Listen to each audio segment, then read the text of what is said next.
നടനും സംവിധായകനുമായി മലയാളികളുടെ മനസ്സിൽ ഇടം കണ്ടെത്തിയ നടനാണ് രമേശ് പിഷാരടി. താരത്തിന്റെ സോഷ്യൽ മീഡിയ പോസ്റ്റുകൾക്കും ആരാധകർ ഏറെയാണ്. തമാശ നിറഞ്ഞ ക്യാപ്ഷനുകൾക്കൊപ്പമായിരിക്കും പിഷാരടിയുടെ ഭൂരിഭാഗം പോസ്റ്റുകളും. എന്നാൽ ഇത്തവണ ഇതിൽ വ്യത്യാസമുണ്ട്. റൊമാൻറ്റിക് വീഡിയോയുമായാണ് പിഷാരടി എത്തുന്നത്. 13ാം വിവാഹത്തിന് ഭാര്യ സൗമ്യയ്ക്ക് ആശംസകൾ നേർന്നുകൊണ്ടുള്ളതാണ് താരത്തിന്റെ പ്രണയാർദ്രമായ വീഡിയോ.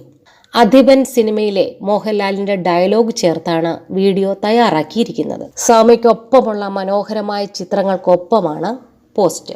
വിവാഹ ജീവിതത്തിന്റെ കൗമാരകാലത്തേക്ക് കടക്കുന്നു എന്ന അടിക്കുറിപ്പിലാണ് വീഡിയോ പങ്കുവച്ചിരിക്കുന്നത്. നിരവധി ആരാധകരും താരങ്ങളുമാണ് ആശംസകളുമായി എത്തുന്നത്. 2011 സൗമ്യയും രമേശ് പിഷാരടിയും തമ്മിലുള്ള വിവാഹം. ഇരുവർക്കും 3 മക്കളാണ്.